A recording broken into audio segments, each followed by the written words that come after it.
You are welcome to DriveTV. If you're new to this channel, consider subscribing so you won't miss out any of our latest video. Sir, àwọn Amotekun few days ago, wọ́n máa dá trailer méjì dúró ní Ondo. Ìgbà tó dẹ̀ dá trailer méjì yẹn dúró, àwọn 151 Fulanis ló wà nínú àwọn trailers yẹn. Wọ́n dẹ̀ tún rí ọ̀kadà.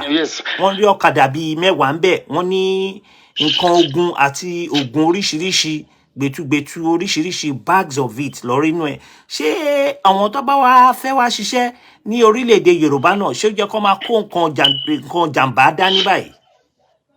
Nǹkan tó ń tọ́ ṣe wọ̀ pé méjì yẹn náà rí, mẹ́rin ti lọ already káwọn Àmọ̀tẹ́kùn tó mú yẹn.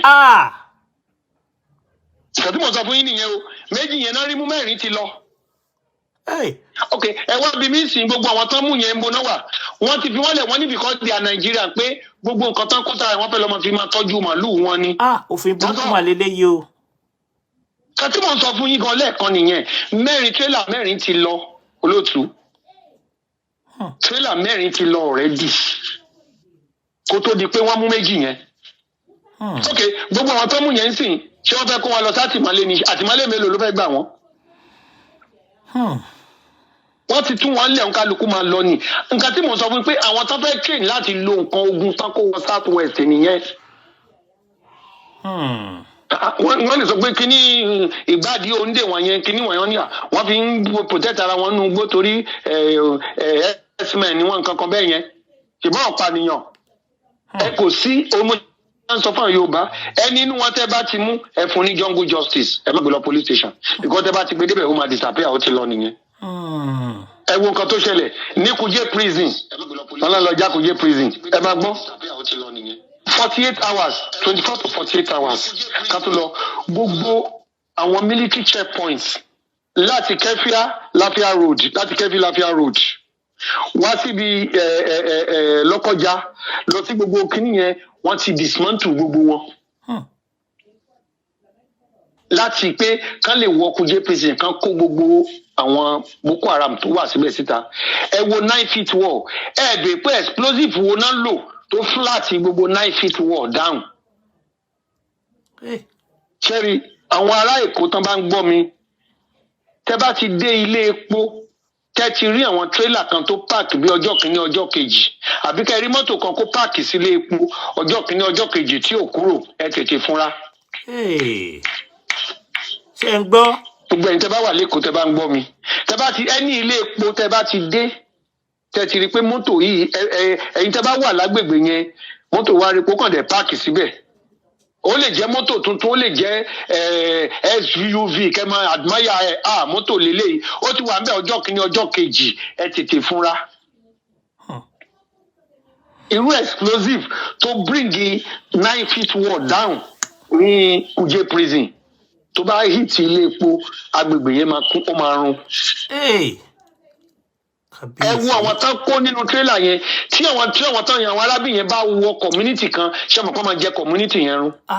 Very hungry looking, haggard looking people. Bá ṣe ń kó wọn bọ̀ nìyẹn every time. Yorùbá àwa ń tẹ̀lé ṣé ọmọ ibi tó ń target gbogbo ẹ̀ tẹ́ bá ń lọ sí night vigil ẹ ṣọ́ra. Gbogbo ẹ̀ tẹ́ bá ń lọ sí night vigil ẹ ṣọ́ra night vigil. Ṣé ọmọ tó ṣẹlẹ̀ lọ́wọ́ èyí tó wọ̀nyẹn broad daylight ni o ẹ̀yin tẹ́ ń lọ sí night club tẹ́ ń ṣe party alẹ́ ẹ ṣọ́ra.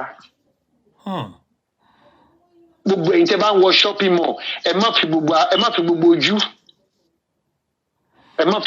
ẹ má gbàgbé ara this guy n tí mò ń sọ yìí very soon ó máa bẹ̀rẹ̀ because ẹni tó ń gbé síbẹ̀ ẹ wo nǹkan tí ìyà ń jẹ àwọn èèyàn Nàìjíríà ṣé mọye mọ́tò tí Buhari lọ rà fún Niger Republic.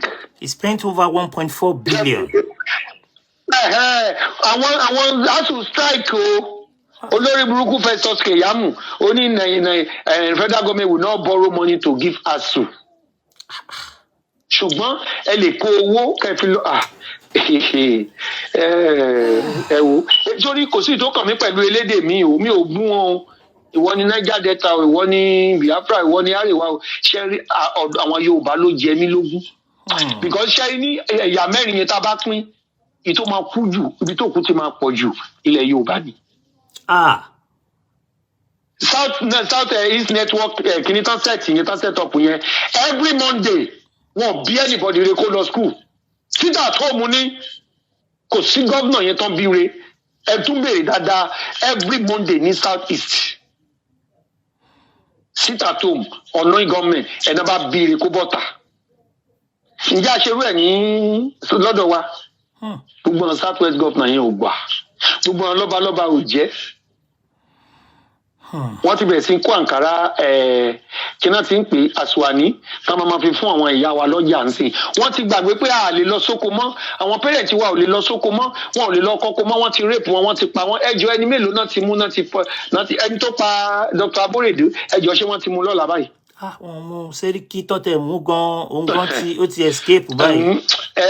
Ẹ gbàgbé gbogbo sórí yẹn tá ti wọ́ọ̀nù wọn pé kò sí nǹkan tó gbúdọ̀ ṣe Sẹ́ríkì. Wow. Tani kò sí nǹkan tó gbúdọ̀ ṣe Sẹ́ríkì ẹni mélòó náà ti pa ẹni mélòó náà ti mú a lè lọ sóko mọ́ gbogbo àwọn mọ́mí wa dádì wa tán ṣe principal tán ṣe headmaster èèyàn kan ló kó gbogbo pension wọn jẹ the same man ló ì má jà sí APC chairman. Kábíyèsí. ó ní ẹ wo ọlọ́pàá tó lọ báyà tó gbowó tó sọ pé ọ̀gá nǹkan mọ̀ ń pa ẹ disgrace ẹ yọ gbogbo nǹkan apá ẹ ṣùgbọ́n nígbà tó mú Abba Kyari red handed pẹ̀lú fídíò lọ́wọ́ ẹ ṣe nǹkan kan fún ẹ mú wákẹ́ wá yọ gbogbo nǹkan apá ẹ. wọ́n bò mọ́lẹ̀ ní sà. wọ́n bò mọ́lẹ̀. American government wọ́n náà wọ́n ń dòde wọ́n ṣà ń ṣoríṣiríṣi. wọ́n náà wọ́n ń dòde èyí tó máa ń dùn mí nìyẹn tó máa ń sọ pé àwọn Amẹ́ríkà ń support kò sí Amẹ́ríkà tó ń support Boko Haram ẹ̀yin Yorùbá kò sí British tó ń support Boko Haram àwọn tó ń support Boko Haram náà ń gba 29 million naira máa yín lára every month owó senator nìyẹn 29 million naira lówó senator owó House of Rep 26 million owó deputy governor 34 million owó governor 36 million wọ́n àdẹ̀ tí implement 30,000 minimum wages. So èèyàn tó bá ń gba 30,000 olóòtú ètò ẹni tó bá good in mathematics 30,000 ọdún mélòó ló máa gbà ló máa fi ní 29 million naira. Kábíyèsí. Yorùbá kọ́lọ̀ bá mi fi ọ̀run kẹ́ bàbá wa tó wà ní tó kù tó wà ní Ìjẹ̀bú Ọ̀sọ̀sà yìí Ògúndé ó ní Yorùbá ronú wò ní Yorùbá lọ ronú. Àti tè wọ́n wá ń kọrin kan olóòtú ètò mo ní táwọn Yorùbá ń kọ́ sí on your mandate we shall stand. Mo ní ẹ̀ stand lórí time bomb. Ọ̀rọ̀ burúkú. Mandate kọ́ you are standing on a time bomb. Ẹni mandate Tinubu lẹ fẹ́ stand. You are standing on a time bomb tó bá explode. Ọlọ́run ní jẹ́ kó kọ́ ọmọ yín. Thank you for watching. If you're new to this channel, consider subscribing so you won't miss out any of our latest video. My name is Aki Anabi. I'm a video director and TV producer of Akomolowe on African Magic. Keep watching DriveTV. Olólùfẹ́ DriveTV àti gbogbo ẹ̀yin tí Fẹ́mi Sola ẹ máa wo DriveTV. Keep watching DriveTV. My name is Wole Agba. Taking this time out to tell you all that you keep watching DriveTV. What drive ẹ̀wọ̀n ní ògo ẹ̀? What drive ẹ̀wọ̀n fulfilment? What drive ẹ̀wọ̀n bí tó bá lọ? Ó ní iṣẹ́ rìn. Ibi ni kò máa wò DriveTV. Thank you. Chloe. DriveTV, driving you around the world.